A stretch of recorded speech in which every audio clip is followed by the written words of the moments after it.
received some great information from Treasurer Falwell, who has come here and blessed us with his presence. We are so humbled and grateful. Thank you, sir. The floor is yours.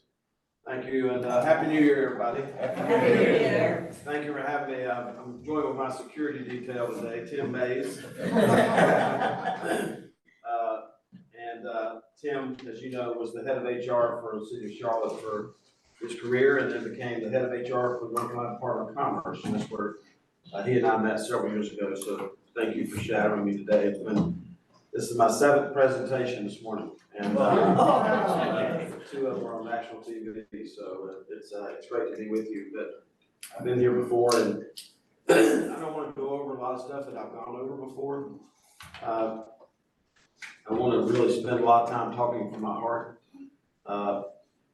The world is coming at us in ways that we never expected, and at a speed we never anticipated. And so if you're feeling exhausted, you have anxiety about what you're seeing in our world right now, I just want to tell you, you're feeling normal. There's nothing abnormal about how you feel. What's abnormal is about what we're experiencing. In my other jacket that I wore this morning for another interview, I had a badge on it with a black line through it. And being the state treasurer of North Carolina and the keeper of the public purse, we're in the check delivery business. There are people almost at every one of these tables who receive a check from the treasurer's office every 30 days because they taught or they protected or they otherwise served. Most of those checks are blessings. We're paying for healthcare benefits, prescription drug benefits, and obviously pensions. But last Saturday night, Sergeant Dale Nix from the Greensboro Police Department was literally just sitting in a Sheetz gas station trying to protect other citizens, tried to intervene into a robbery and was murdered in cold blood. So, being in the check delivery business isn't always fun, because those in this room who've been through grief know that there's an inoculation that goes on when you are traumatized by such an event. As a family, I've experienced that as a father. But one day, some of that all these services and all these accolades will start to wind down, and there'll be the mechanics of how you're going to put one foot in front of the other and get through this grief process. It's so difficult coming back to, Mr. President, back to your original thoughts this morning.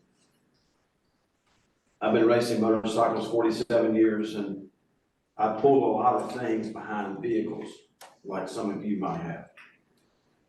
Some of you may have even gotten in a high-speed wobble before, where you have something behind your vehicle that was probably weighing too much or was a little bit misloaded.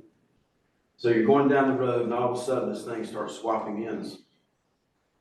And your inclination when that happens is to slow down. If you slow down, you're probably going to die. Because whatever it is that's doing this behind you is going to get even more fierce. Your only way to pull out of these situations is to speed up. And that's what the Bible tells us. When you're faced with anxiety and uncertainty, your only option is to give more, which is so hard to do when you're so angry and you're so exhausted with what's coming at you in the world. So that is what's on my heart this morning. The NC lapel pin that I'm wearing continues to stand for Nothing Compares. Now we're going to get into the math part of my presentation. We're in the process of retiring 60% of the state debt. Governor DeSantis and Treasurer Trump down in Florida, they brag about 20%. We've tripled that. A retirement of nearly 60% of the state debt. So when these companies are thinking about expanding or relocating, somebody somewhere, maybe a CPA like myself, goes to the CEO and says, this is the only state in the country where the debt is falling. This is the only state in the country where the corporate income tax is being phased out every 7 years. You may have disagreements about these things, but the fact is that we know whether you're an advocate for education, whether you're an advocate for criminal justice, no matter what you're an advocate for in this room, that having people gainfully employed and for them to have the joy of achievement and upward mobility in their life is good for everyone. So my point of saying that is that I think we got a strong shot at three-peating as the #1 state in the country for business outlook and business activity. There's several major threats to our state right now. One is one of my mentors, Charlie Munger, just died. He was the vice chair at Berkshire Hathaway. And I guess it was about 35 years ago, when this club was just a pub. It was half as old as it is today. Warren said in his annual report, it's hard to be as smart as your dumbest competitor. Our dumbest competitor right now is the federal government. The federal government, who cannot do its job, cannot balance its budget, cannot pay down its debt, and has an addiction for money that's raising the cost of money so high that it's having a very negative impact on everyone, whether you're pumping gas or buying groceries at the grocery store or trying to buy your first home. And I say this, and it's funny, since we're sitting at Covenant Presbyterian, it's funny how God made our hand. Anytime I point one finger at you, there's three more pointing back at me. This national debt situation is the problem of both political parties. Both political parties are to blame for the situation that we're in Washington. Our country just got downgraded. The credit rating of your state is higher than your federal government. It's never happened in the history of our state. We just got downgraded, and when you get downgraded on anything, that means the cost of whatever it is you're doing go up. When you have an addiction for money, you're borrowing more and more money. We're at $34 trillion now, not including the unfunded liabilities of health care and pension and Social Security. When the costs go up, that raises more inflation. My point of telling you this is that I think it's hopeful, or at least a little bit optimistic, to hear that somebody actually understands how all this comes together. Your club's 75 years old. I'm a member of Springfield Friends. That's near LA, North Carolina. If you're not familiar, that's Lower Archdale. The New York Times told me my humor was well hidden. I don't know what they were talking about. Our church was founded, our Friends meeting was founded 250 years ago, before our country was officially here. And one of the spices of being a Quaker is to be fair and just. And if you do the just thing in the beginning, there's not as much need for charity on the end. But there's a lot of just things not happening in our society. The other part of being a Quaker is that you do things in circles. So you actually have to look people in the eye and try to solve problems. And what we have right now in our society is we have a conflict entrepreneurship. We have people in this country from both sides who are making hundreds of millions of dollars on keeping us divided. You can be divided about a lot of things, but when your country has not balanced its budget, has an addiction for money, and is creating the inflation that we're creating, we got to come together. And that's how we roll with the Treasurer's Office. Very briefly, and I'll be glad to take any questions. Another major challenge is that we've got to be more energy independent in the state. I'm so proud of Duke Power for recently announcing that they're going to attempt to put a miniature nuclear reactor in the Belews Creek, B-A-E-L-E-W-S Creek, coal-fired power plant above Winston-Salem. And by the way, for those of you who are adverse to cold water, if you want to swim in the summertime, go to Belews Creek. It's like a bath. Now, I'm not averse to cold weather. I rode a motorcycle in 32-degree weather on New Year's Day and then jumped into Hanging Rock State Park Lake, which was also 28-degree water. So cold water doesn't really bother me. But if you like cold water, warm water, go to Moose Creek. But my point is that we have enough brains, especially in this town. We have enough brains that we ought to figure out how to be less dependent on fossil fuels and fossil fuels that we're having to purchase from outside the state. Not through subsidy, just through brains. Now, I don't know much about France, but I do know that France does not have a carbon problem. And carbon is a big deal to some people in this room. And I think it's important when you think about these issues that you separate carbon from climate change. But France doesn't have a carbon problem because 94% of their energy comes from nuclear energy. How many of you have been to France? How many of you have ever visited the Yucca Mountain of France? None of you, because it does not exist. Now, as a motorcyclist, I'm about to describe to you what I did 2 weeks ago. The battery in my big Goldwing did not have enough power to crank my Goldwing motorcycle anymore. So I took that battery out of the motorcycle and I put it in my riding lawnmower. That's exactly what they do in France. They have these nuclear reactors that have all this juice, so to speak, and they run their nuclear power plants. And I'm being metaphorical for a moment, but when it's no longer efficient to have that fuel rod in that plant, they give it to Nucor. And then Nucor uses that fuel rod and they spin it down. And then when it doesn't have enough juice for Nucor, then they give it to someone else. They keep using their fuel rods and keep using their fuel rods and keep using their fuel rods to where there's no nuclear, it's all spin out. It's all used.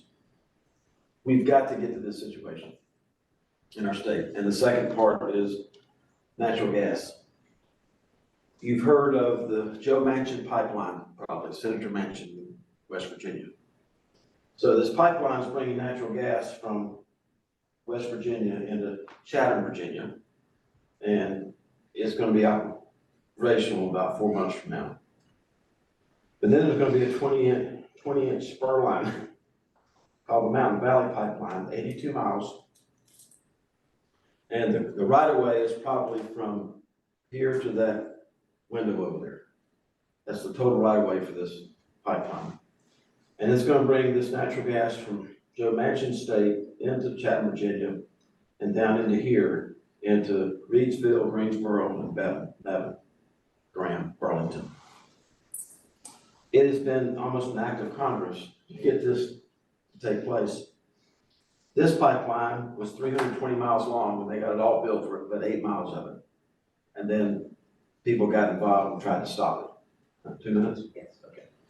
So then I'll stop and answer questions. Dale, what is the debt of North Carolina? How much is the total debt of the state? The general obligation debt of North Carolina is about $1.8 billion. $8 billion? 1.8. That's the voter approved general obligation debt. The DOT debt, they've maxed out their credit card. Which I sounded the alarm on previous. So that's the state debt. The DOT debt is billions more, number one.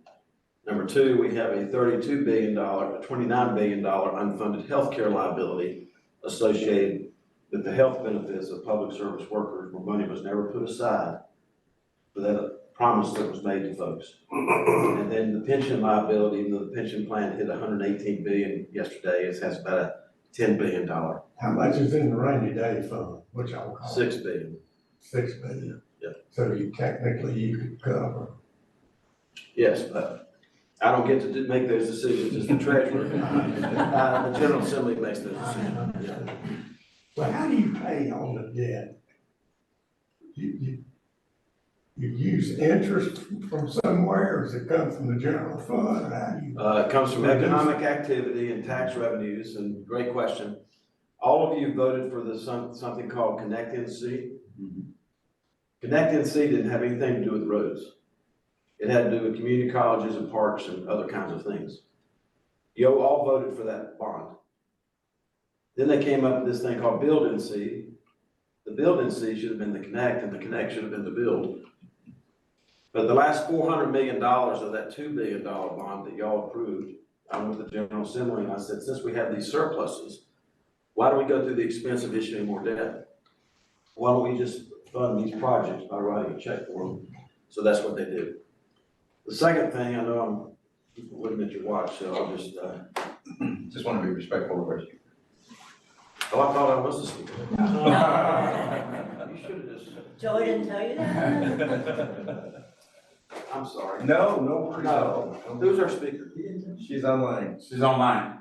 I'm so sorry, whatever your name is, Very I was misinformed, and all I can do is apologize. I had no idea until 4 Our seconds. apologies for you for that. That should have been me. Yeah. So, our apologies.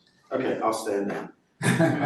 Go to nccash.com, see if you got any money sitting there. Thank Will you you. stay afterwards in case we have questions? Sure. Thank you, sir. Thank you.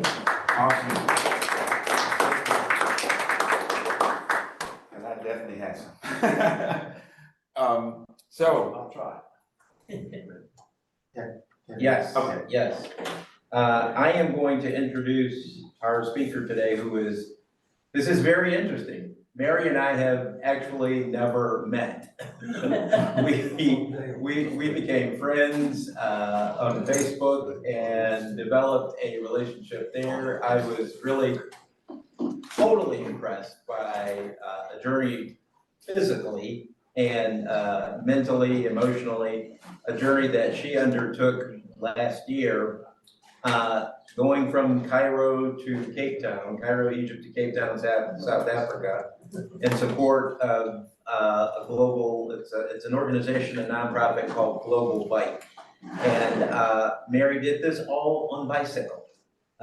She's an incredible athlete. She's an inspiration for people in my age category because at 65 years old, she is kicking a lot of butt and doing it in a very healthy way. Mary, I'm gonna stop. Her bio is in the newsletter. If you have not read it, I would encourage you to go ahead and take a look at it. She's an inspiration for all of us. And Mary, I will be quiet and say thank you for making time to speak to our club today. Well, you guys, okay, oh, wait. Oh, thank you. You've got the PowerPoint. I'm Mary. I just really appreciate having the opportunity to speak to you guys. And I'm thrilled that you're in North Carolina because the women that I raised money for as I cycled, not just through Africa, but I went across the United States a couple of times, it is based out of Asheville. It's called Global Bike. And I came across these women in Tanzania via my cycling coach, Brevard. And this was years ago. I was going across the United States and I said, you know, it's a shame to do something like this and not raise money for something, you know, make a difference in somebody else's life, like pay it forward, you know. So my coach knew the fellow that started Global Bike, and they had spent some time over in Tanzania, Arusha, near Arusha. I don't know if you know Africa very well, but it's very remote. And they connected me to a woman that would get up at 4 in the morning, 4:30, you know, before the heat of the day there. And in her hut, you know, which basically the majority of the people there still live in huts. And she'd get up and she would make rice cakes on her wood table. It's like a coffee table, pretty rustic, a wood fire with a frying thing. It looks like a wok. Anyway, via Global Bike, she received a bike and she was able to make these rice cakes at 4:30 in the morning, which is, I'm in the bagel business in Washington, DC. So, getting up early in the morning, the early morning bake really resonated with me. When I saw this woman, then she would hang them in 5-gallon pickle containers on the sides of the bike. They're called buffalo bikes. They're really heavy duty, bikes that can make it through the rough roads in Africa, and go out to the fields and sell them to the men. And she was able to put her 2 daughters through school. Now, having a bike there, it was kind of in a very different way. I identified with her because I got up, I had lots of problems with my business and getting up early in the morning with the bake and making enough money to put my kids through school, and similar things on very different, there's so many likenesses in our lives, yet we're in very totally different cultures. So I raised money for Global Bike when I went across the United States a couple of times. And so I had the opportunity to actually go and meet some of these women when I was in Tanzania this past year. And I did not go. I was about an hour and a half via safari vehicle to get there. But frankly, I was so exhausted. One of my goals on completing the journey was finishing strong and healthy, and I really needed to rest. So that's what I did on my rest days rather than travel more. So that being said, I mean, Kevin asked me to say, okay, well, I think making a difference in somebody else's life is just huge. And after, being through all the different countries and seeing how women live, making a difference, just being able to get to a healthcare facility. So many women die in childbirth, young girls, a lot of young baby girls don't make it. Somehow magically the boy babies make it and the girl babies don't. I mean, just things like that throughout that makes such a difference. And having a bike, even for the healthcare people, like if there's a center where they have to get to for care, the nurses or the traveling people can also get to the huts. So it's just real. And well, so that's one thing, the healthcare, but also water.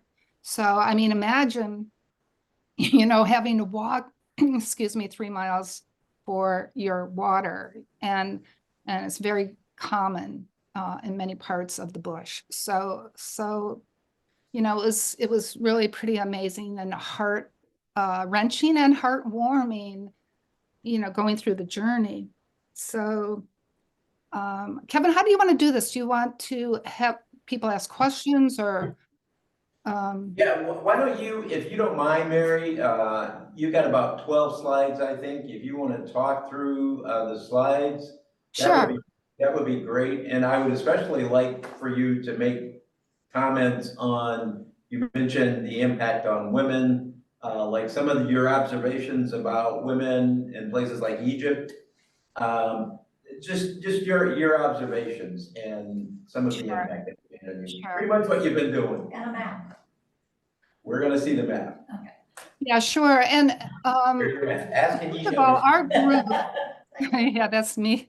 That's actually my niece who really supported me throughout the journey, and I spoke on her. That's a little circle about her podcast. I gave up on taking pictures early on in the trip. I mean, I did when I was resting and stuff, but I carried my cell phone in my back pocket and I wore gloves cycling. So if the elephants are going across the road, by the time I stop safely, take the gloves off, pull the camera out, they're back in the bush. So I just really absorbed the moments, and, it's all in my kind of heart and soul at this point. But we also had a photographer with us that really captured things beautifully. So that's the route we took from Cairo down to Cape Town. We started with about 30 of us from 12 different countries around the world. So our group spoke many different, a lot of different languages. Even English was different accents. So that was a huge part of the adventure right there, our group and the crew. We usually had somebody local from each country come on board to help us through. Through Egypt and Sudan, we did have security. Sudan was a little rough. This was last year. This year, they're not going through Sudan, or they've every year the route has changed depending on, well, it didn't exist for a few years because of the pandemic, but every year it's shifted depending on politics. So there were 12 women in our group max. There were 2 women actually older than me that I really admire and look up to, because they just have that character. And the rest of the women were like, one was 5 years younger or 6 years younger, and the rest were 15. So I was one of the elders on the trip. There were some men that were my age and older, but mostly everybody was about 15 years younger. So that being said, we had, Mary, can you share with us what the distance is? yeah, well, it's about, the whole thing is about 6,000, 4,000, 5,000, it's about 6,000 miles. I didn't log all the miles, so I don't even have it on Strava, but what I could, I did, and I had about 4,500 miles. Everything was in kilometers. Yeah. And we, so you kind of get, it's just very different. We flew from Khartoum, you'll see it in the slides, Yeah. over Ethiopia because of the social unrest. This is the beginning of the tour in Egypt, Cairo. So we got there about 5 days early and put our bikes together and stuff. It was really interesting because you learn a lot about your fellow teammates just putting bikes together, right? I mean, it was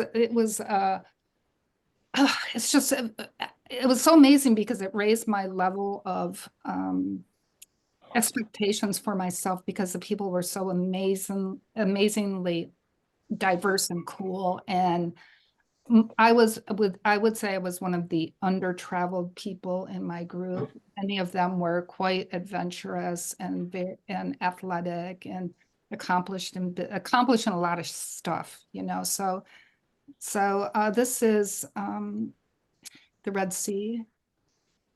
We rode the entire length, and it goes from cold to hot. Okay, this is in Khartoum. So this was before the war broke out, but there was unrest and it was not safe. Some of the men ventured, we stayed in this hotel, I think 2 nights to regroup, pack up our bikes, my bike's in one of those cases. And we flew from Khartoum to Nairobi over Ethiopia, but so anyway, in Khartoum, there were gunshots, there were not huge bombs, but like bombs going off in remote places. You didn't have a feeling of safety at all. I did not leave the hotel while I was there. So we went from there, flew over Ethiopia. We ended up getting out of the Khartoum airport was unbelievably difficult. They took our passports. A lot of it was just communication and misunderstanding, but it wasn't easy. So we got out of there and we spent a day in Ethiopia, and I was so grateful for that. They actually, once we got our passports back, they actually put us up in a hotel wherever it was. We were in Ethiopia, and it was really interesting to see because the people were, even though they were at war and nobody was allowed in and out of Ethiopia, the people were so kind, and it was so just fascinating and interesting, and then when we got to Nairobi, our bikes were lost, but we put trackers in our bike I have one on my bike, so if my bike disappears, I'm gonna find it.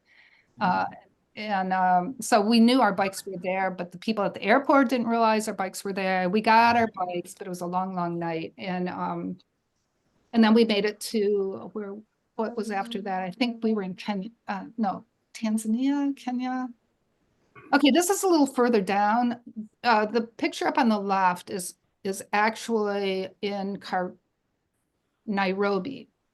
It was a long night. We're taking our bags, trying to find our bikes. The lower left, one of our teammates on that road there, they have like caravans of trucks. That was in Sudan, coming up the road in packs of about 20 at a time. And when they come by, they'll just like blow you off the road.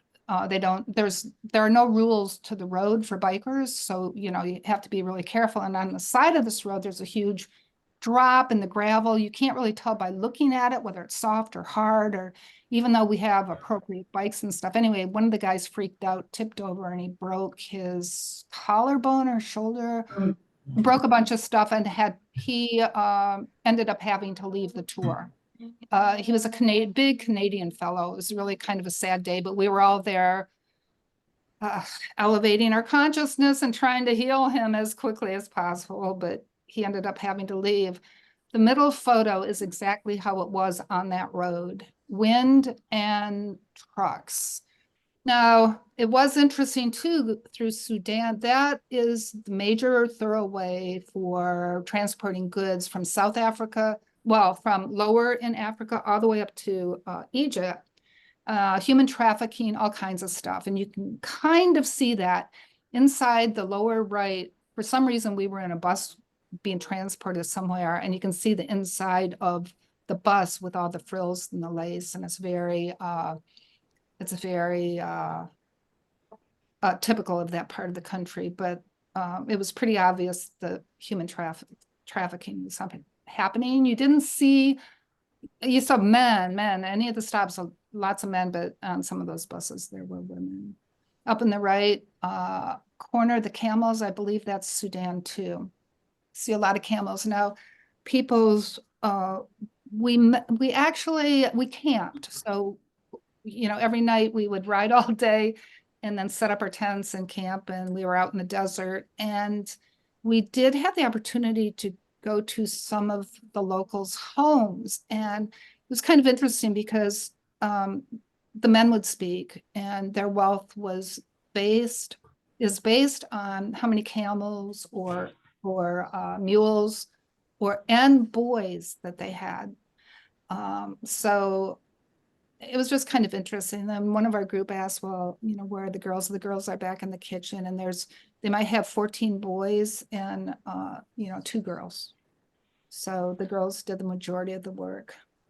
As a woman traveling through these countries, we had to be, I stayed with the men, be careful and just kind and smile as much as possible. I tried to reach out to women and just being kind. For them, it's a shock. It's not okay to dress like how we are is not like, it's so foreign that just seeing us opens boundaries for them. So, keeping that in mind and not being too aggressive and just seriously opening our hearts and being kind has the potential to really change the world, I think, and little girls' view of possibilities for themselves. So that's that for that slide. This is I believe much further down Africa. Trying to think what country, can't remember what country, not Nairobi, but further down where we hit gravel, and there were a lot more giraffes. And we saw a lot of, I'm sorry about the noise in the background, they're working on the place next door.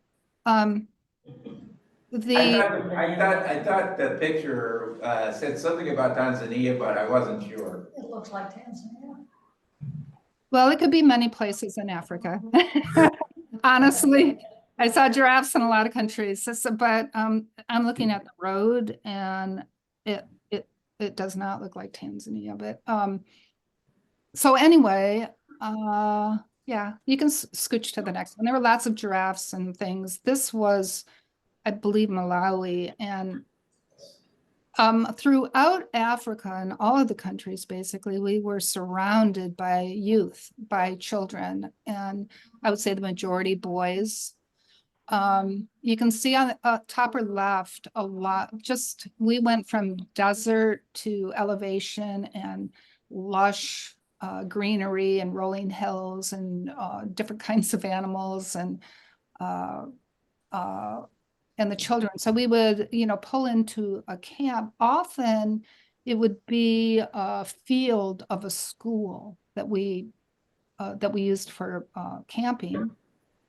So the kids were there and they were really curious. And there was one day, this one on the bottom with me on the motorcycle, this fellow, we're actually still in touch. He was educated in the United States and he went back to his country. What country was it? I have to look.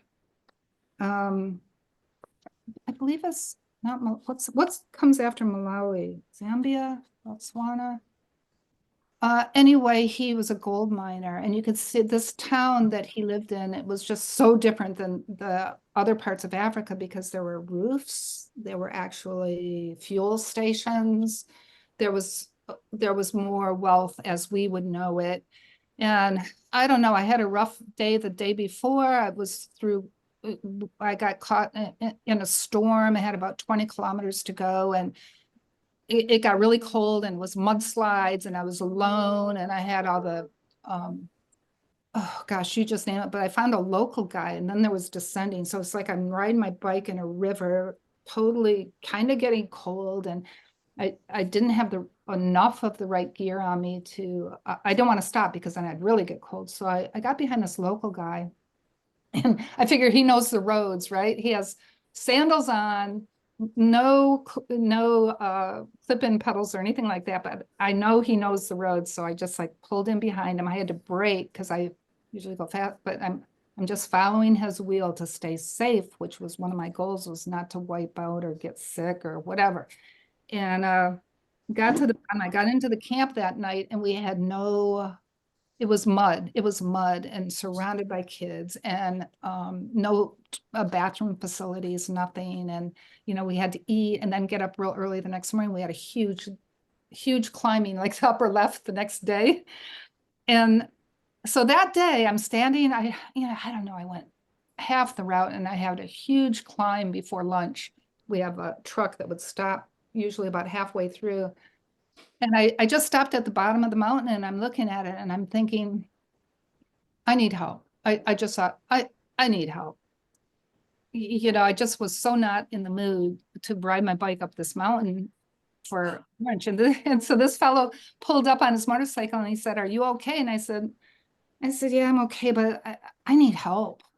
And he goes, "Well, I saw your people up there. They're setting up lunch and, I can take you up there." I said, "How are we going to do that?" He said, "Oh, well, we'll do it on the back of the motorcycle."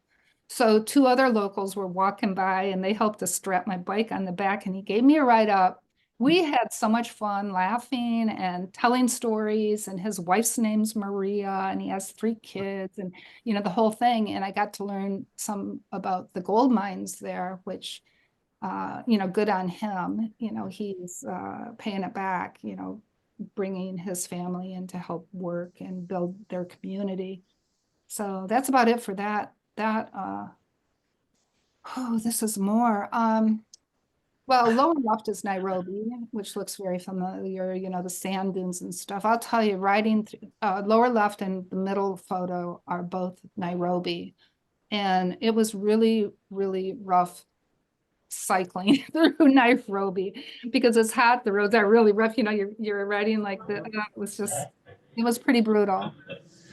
It was pretty brutal. And at the top left is one of the guys. He's actually an Air Force engineer.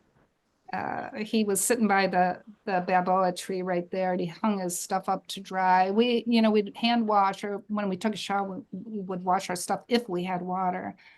The top picture is when we hit South Africa, and it was the first day we saw the ocean. And it was just a glorious day because, we came out of desert and into, or wherever it was. It was just a really great change, but we had headwinds, which were really tough. And I can't see the top right, but that's my friend Jane, and that was in the desert someplace, lower left. The lower picture with the food, that's bitchong, it's like jerky, but with the local meat, and it's absolutely delicious, and we ate tons of it. You have to eat it, there's no preservatives or anything, so that was a real treat. That's my husband. He met me in Cape Town, and at the end of the journey, I was really happy to see him.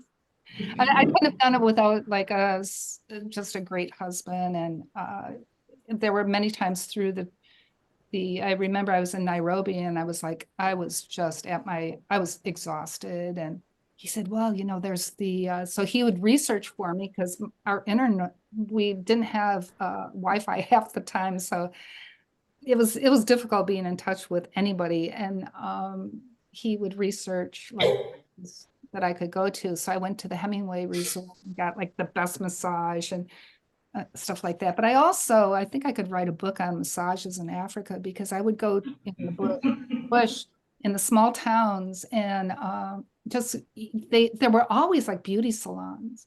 That would be like where the women congregate, right? So I'm like the only white skin person like going in there, but I'm like, oh, I know these girls know how to do it, right? I'm like, do you do massages?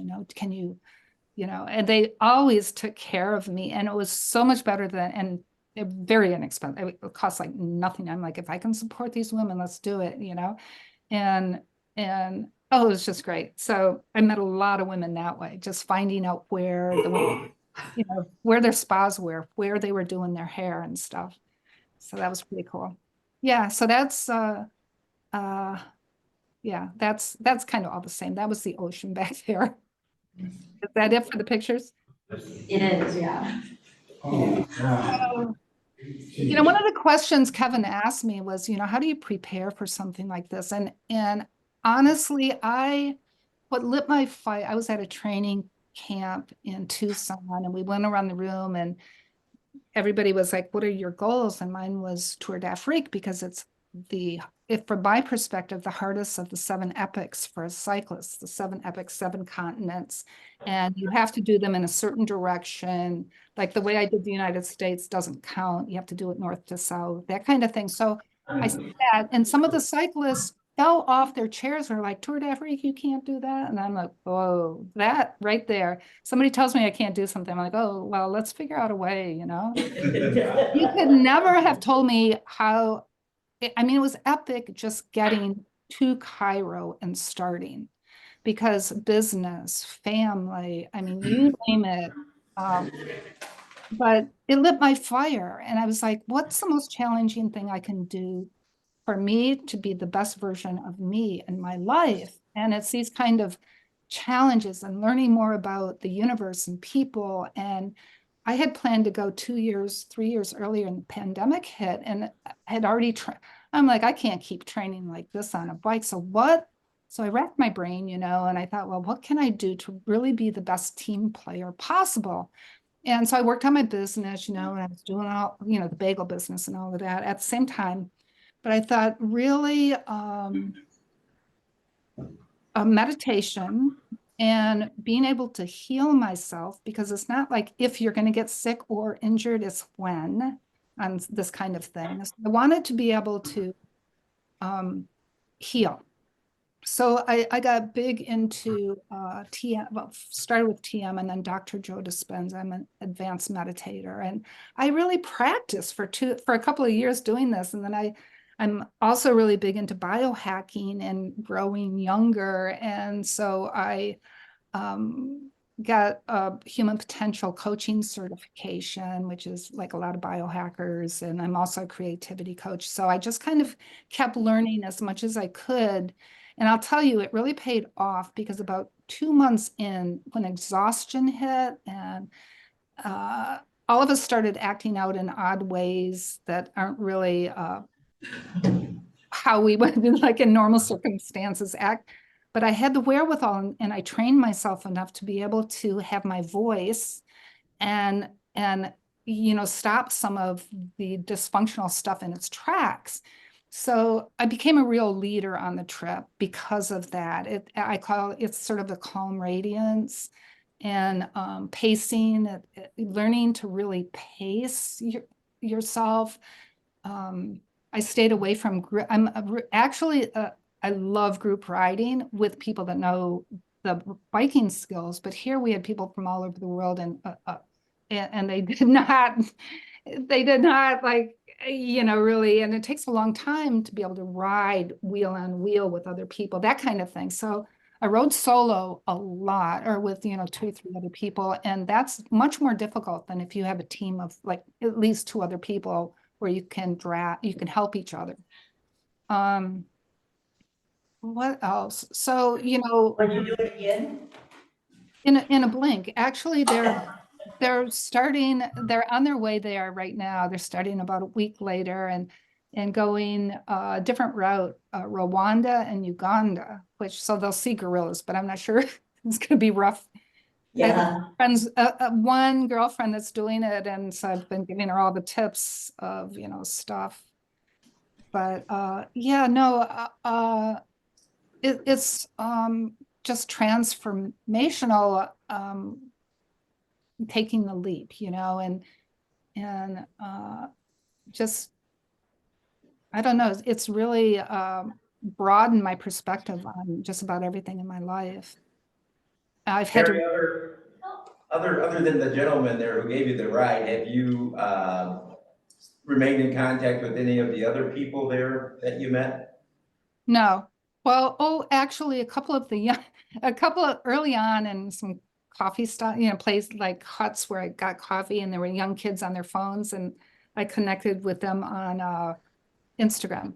So they'll pop up there, they just want to meet people in the rest of the world. So I have like these young guys that, they'll like message me, but we don't speak the same language, so that's a little difficult. How long did it take And you? Africa is a tough, I wanted to do Africa first because it's, from my perspective, the most difficult. And every country, there are different languages and different monetary systems, different governments. It's not like the country's all Spanish speaking or English speaking, it's like all kinds of dialects. So one thing I really missed when I got back was the languages, even within our group, hearing the different accents. And I don't know, I get tired of just hearing everybody sound the same. We had a question. How long did it take you, Mary? 4 months. 4 months. How much money did you raise? 20,000, 20 grand. I probably could have raised more, but I really couldn't be real active while I was on it, I'll tell you, $20 for like it used to be $250 for a buffalo bike, which is the kind of bike the women or global bike that they use, because they're really heavy duty. I think they're like $300 now, and it would take like 6 months for them to raise that money for themselves, So now they have collectives, and they're like renting bikes, kind of like bike share, like we have here. Mm-hmm. So they've come far. Well, I cannot thank you enough for taking the time to speak to us today, Mary. We're going to make a contribution to Global Bike on your behalf and in honor of recognition for what you do. This was something that resonated with me because it touches on 2 different areas for Rotary: maternal and child health care, first and foremost, and community and economic development as well. So 2 of our areas of focus you guys are touching on, and we are so grateful for the difference you made personally in undertaking this journey. And I forgot to mention that I do know Badger. So Oh, you know my brother. That was another connection. Badger's my brother. Oh, cool, okay, okay, sorry about that. My little, And my I never baby, knew, brother, I my never little knew brother. Andrew was his first name. My son's name is Badger too, by the way. Ah, got it. Well, Mary, thank you again, we are so Thank grateful. you. Thank you. Hope you And have a good luck wonderful with rest of everything. your year. Thank you. Take Are care. there Love you great- guys. Were there any questions online? I couldn't really, okay, no questions online, so adios. Thank you. Bagel on. Thank you. I wasn't all, I was in text, I was getting